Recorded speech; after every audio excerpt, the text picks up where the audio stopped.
Halo masa depan, kembali lagi dengan masa lalu.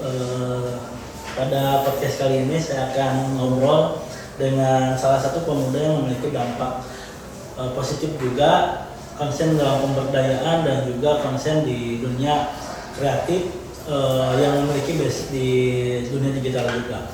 Nah kali ini ada Kang Ihsan Kamil. Halo channel YouTube Adi Abdulaki. Gimana Kang Ihsan, sehat? Alhamdulillah, Kang Esto, Ahli ya, sehat saya juga. Sudah lama kita tidak berjumpa ya. Karena seminggu dua minggu ya. Karena Ihsan sekarang kondisinya di desa ya. Kalau dulu kan aktif di komunitas di Kopel ya. Sekarang aktif di desa sehingga membuat sebetulnya saya masih butuh sosok Ihsan. Saya dipulangkan. Tapi kampung halamannya memanggilnya gitu. Nah, San, gimana setelah lulus kuliah ya? Kuliah kesibukannya apa sekarang? Sekarang fokus di desa, lebih tepatnya di perpustakaan kreatif. Perpustakaan Lumbung Kreatif, menarik nih. Apa tuh perpustakaan Lumbung Kreatif itu? Awalnya itu bukan perpustakaan ya, jadi sekedar taman baca aja. Okay. Yang memang tujuannya sama sebenarnya, perpustakaan sama taman baca itu yang untuk mengembangkan literasi di desa gitu. Pada dulu itu dibentuk tahun 2019 pas awal ya, belum ada COVID. Lalu pas 2020 COVID masuk ke Indonesia, kita sempat vakum dulu tuh. Vakum selama 1 tahun lebih. 2020 berarti ya. Terus kalau kita bicara lumbung kreatif ya, kan lumbung kreatif itu enggak semata-mata ada langsung gitu. Pasti ada proses di mana teman-teman yang ada di Desa Raharja itu mengkaji ada permasalahan atau apa, itu gimana latar belakangnya?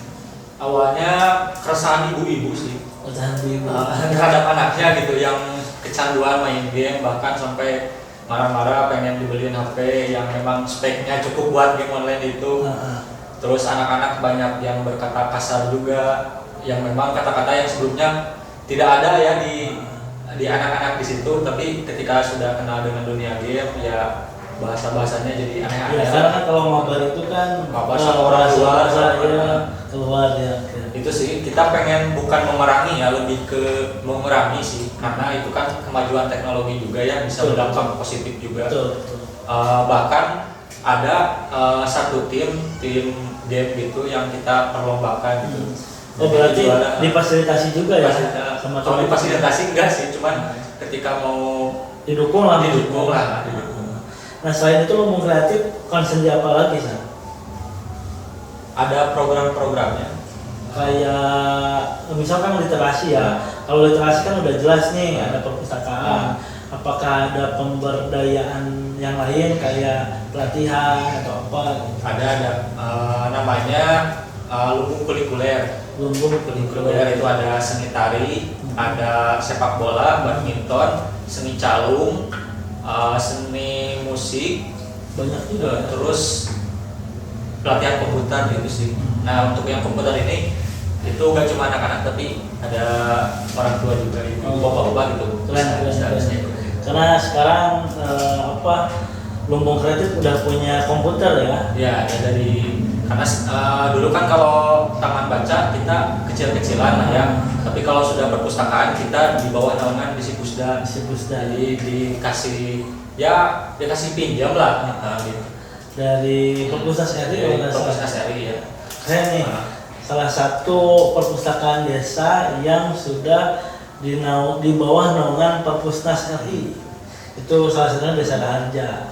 Nah kalau kita lihat San, banyak ya seumuran dengan lumbung kreatif yang juga tumbuh. Ya ada teras baca, perpustakaan Sumurgul, ada Pantai Majaya. Iya, ruang inspiratif, terus Lentera Anak Desa dan lain-lain, dan itu salah satu gerakan yang barangkali tidak terencana kehidupannya. Kopel pernah ada kegiatan di sana malam seni ya. Malam seni di mana kita kolaborasi antara Kopel dengan pemuda Raharja. Malam seni itu dulu tuh menampilkan kesenian yang ada di desa. Dan sekarang sering sana saya lihat sering dilakukan gitu. Lebih pede sih buat bikin acara-acara gitu. Walaupun kecil-kecilan tapi alhamdulillah pengunjung suka rame gitu. Bahkan bisa berdampak bagi UMKM juga. Nah itu. Sekarang sebulan sekali ya. Sebulan sekali ada kayak wiskul lah, kayak wiskul kecil-kecilan. Jadi gimana? Jadi anak-anak perpus dan juga pengurus perpus fokus di apa? Di penampilan gitu. Terus nanti ada UMKM-nya juga gitu. Jadi berdampak ke semuanya sih, dari anak-anak sampai dewasa. Sampai masyarakat ya orang tua lah ya. Karena kalau kita lihat untuk membangun ekosistem seperti itu agak sulit misalnya.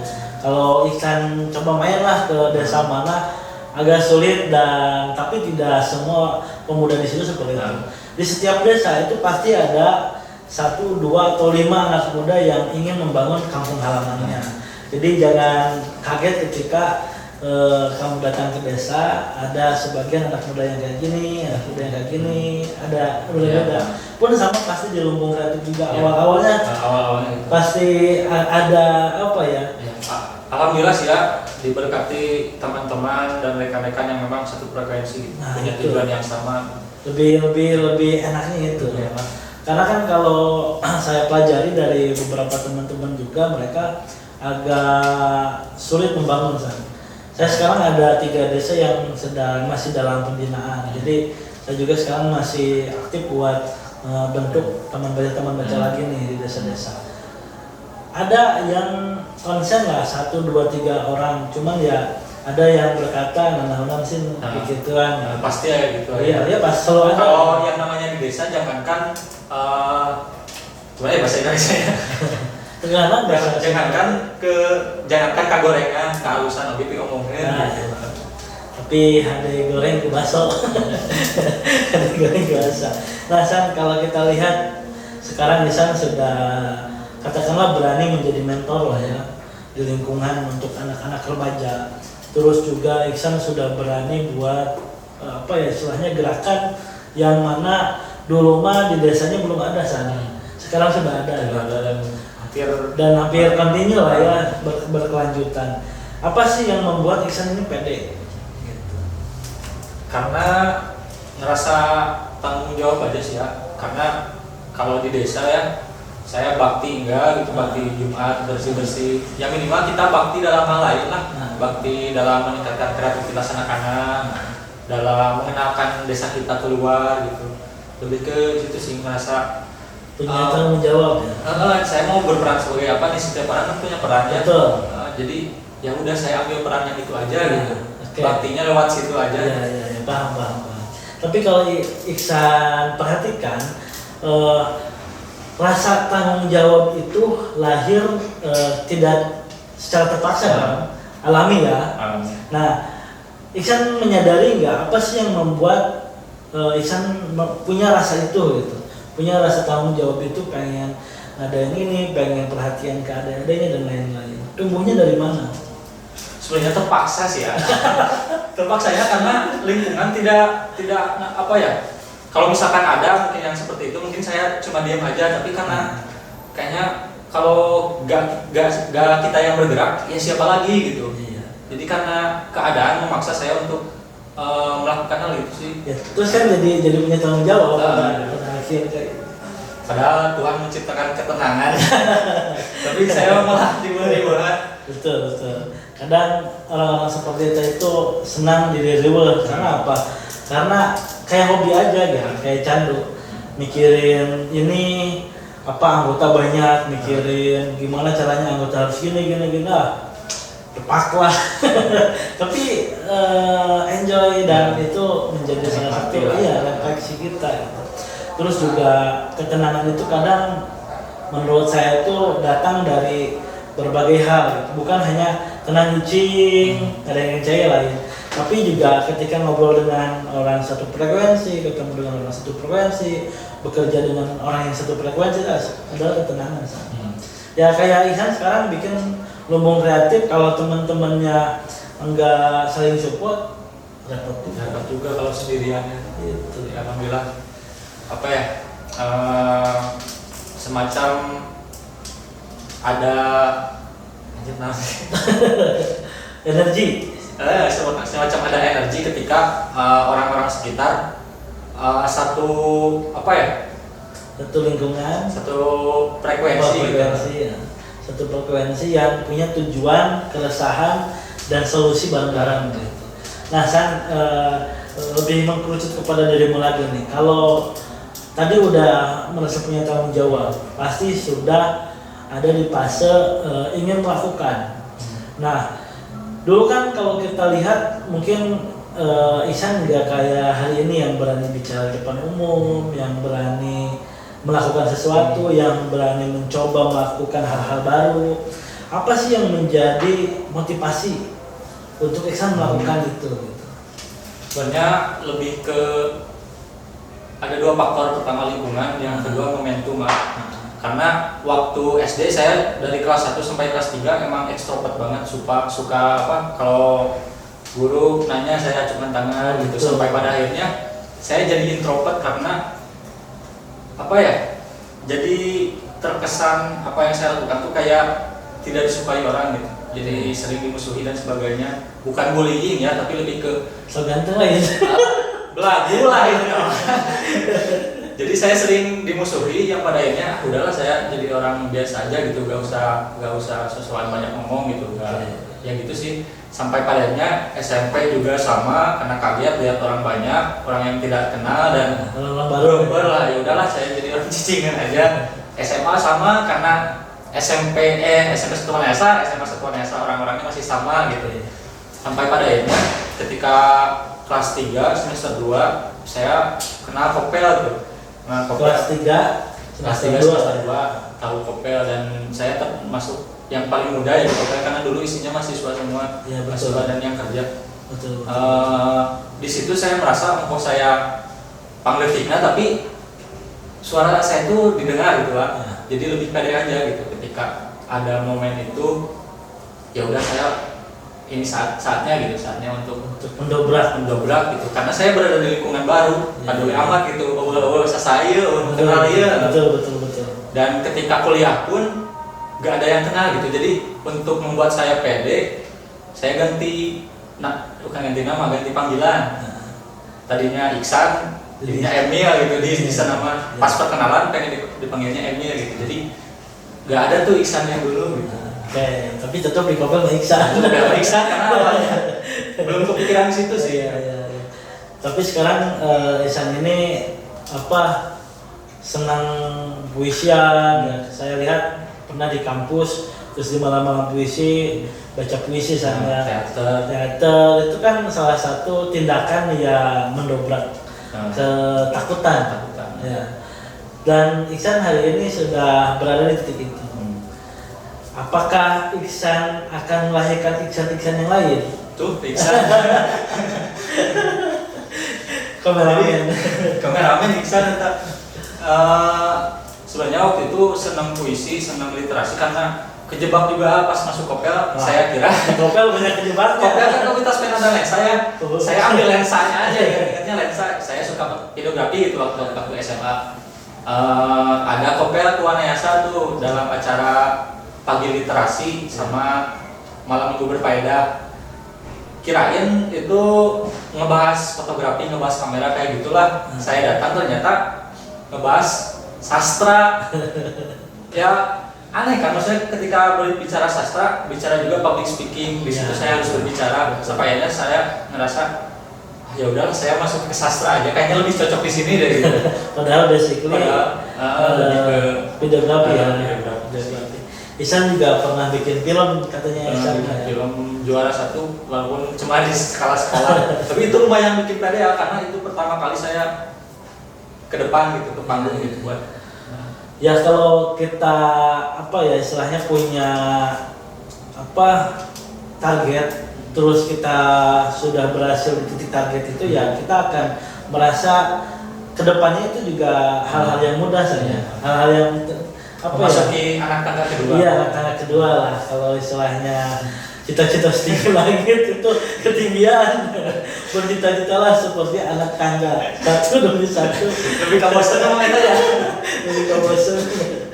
Tapi kalau kita lihat ya, banyak juga teman-teman yang memiliki potensi besar di desa sih. Bukan hanya Ihsan ataupun bukan hanya teman-teman dari desa lainnya gitu. Ternyata ada juga orang yang tipikalnya mungkin Ihsan itu karena udah dari SD extrovert ya, yang senang bertanya, terus introvert, terus extrovert lagi. Ada juga orang yang introvert dari kecil dan aktif pas udah dewasa gitu. Karena mungkin dia menemukan lingkungan yang tepat. Tadi kan momentum. Iya, momentum, lingkungan yang tepat. Jadi memang ruang-ruang seperti lumbung kreatif, kopel atau komunitas organisasi yang lain itu butuh juga Karena kalau orang yang secara lahir ya sudah introvert, itu kan emang udah introvert gitu, bukan berarti itu negatif gitu. Tapi kalau misalkan introvertnya karena ada tekanan waktu kecil, baik itu bullying, dimusuhi ataupun dari lingkungan keluarga, itu kan ada juga gitu yang introvert karena pengaruh-pengaruh lingkungan gitu. Nah itu harus diubah karena itu beda gitu introvertnya dengan yang introvert yang memang dari lahir. Itu introvert dari lingkungan juga kan. Dan itu harus dilawan dan harus punya teman, harus punya orang yang mendukung. Betul, harus punya teman yang mendukung. Nah, kalau Ihsan sendiri mengenai kan sudah melewati banyak fase mengikuti organisasi atau komunitas ya. Mengikuti kegiatan-kegiatan komunitas itu pasti mengeluarkan uang, pasti mengeluarkan waktu, ide dan lain-lain. Apa sih manfaat yang hari ini didapat gitu? Lebih banyak relasi aja sih ya. Relasi. Banyak relasi. Lebih banyak ilmu yang didapat, wawasan.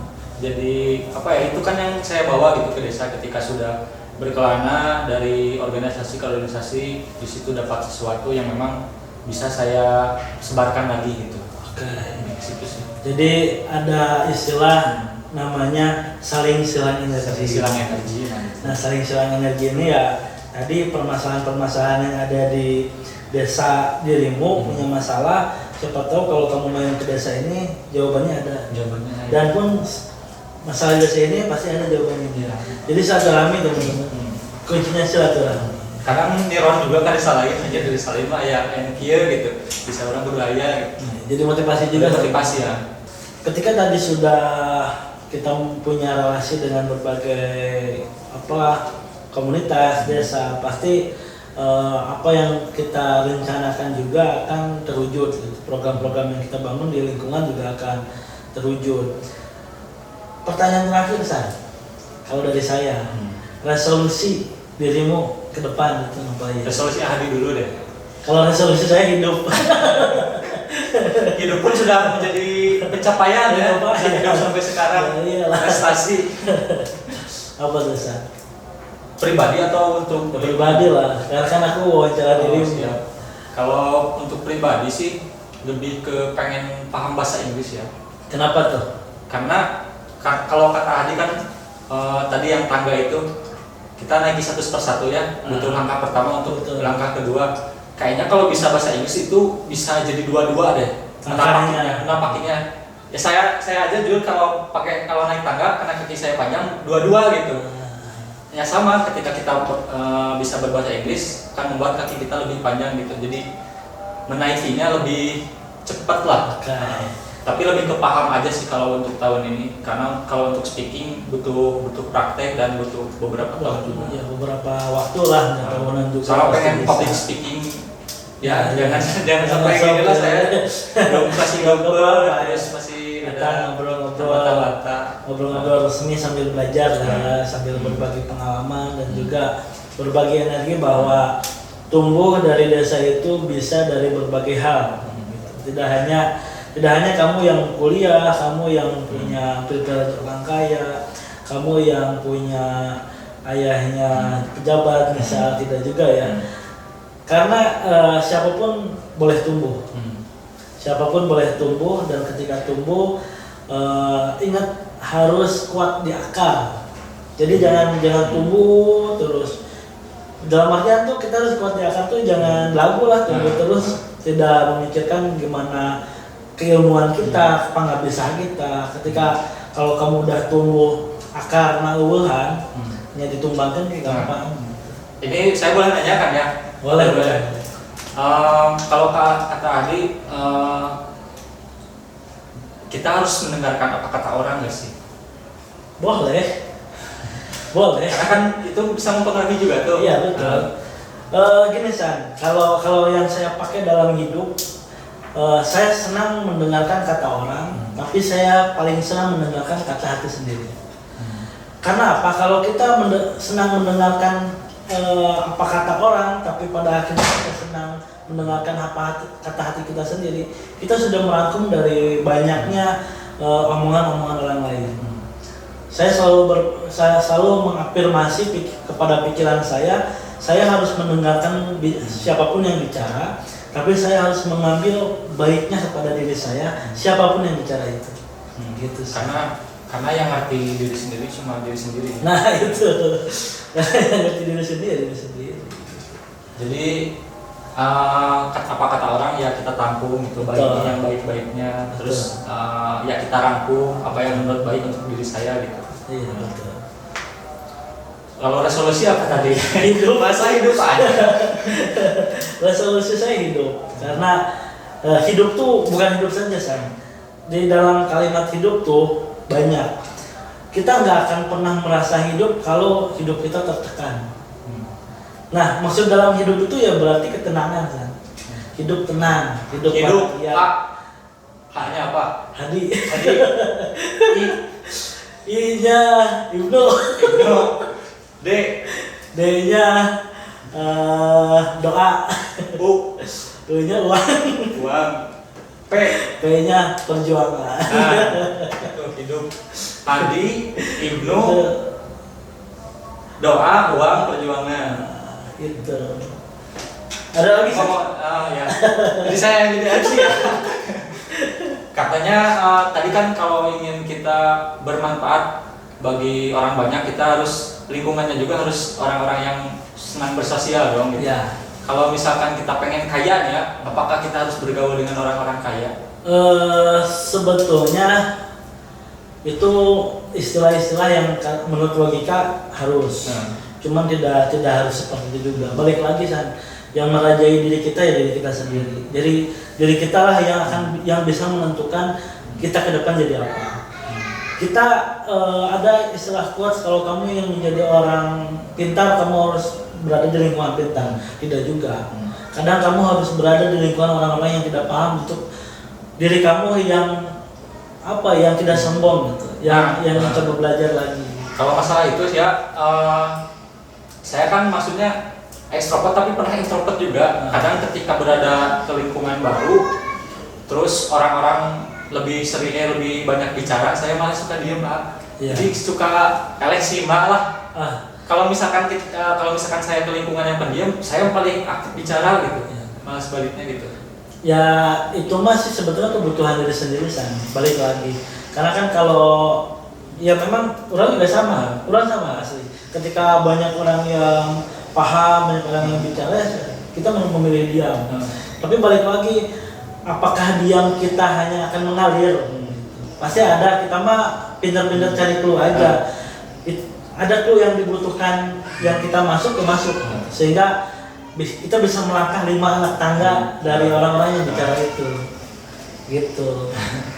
Bisa gitu sih. Ya, sebenarnya gini, menyangka nggak orang kepikiran bahwa kapal ini dibentuk di 2016. Itu sebelum ramainya eklab. Kan 5 bidang. Yang mana orang udah membaca bahwa 5 bidang ini adalah elemen yang sangat kuat nih ke depan dan saling berkesinambungan. Saya mengafirmasi bahwa 5 bidang ini ya sangat elemen yang bisa dipersatukan dan kuat dan saling membutuhkan. Di 2019 2018 ada istilah ekonomi kreatif di bawah 17 subsektor dan lain sebagainya. Jangan-jangan itu niron dari kita ya. Gitu. Jadi lakukan hal-hal yang kalau orang pada umumnya berpikir B, ya kita harus berpikir C. Tapi berpikir C lebih dari berpikir B. Itu Sam. Ada lagi pertanyaannya? Quotes untuk yang nonton apa sih mengenai yang tadi nyambung dengan obrolan gitu? Iya harusnya Ihsan. Quotes apa San? Apa ya? lebih ke kalau berteman sih bergaul boleh sama siapa aja, tapi kalau untuk menghabiskan waktu saya harap berada di lingkungan yang tepat gitu. Karena ketika berada di lingkungan yang tepat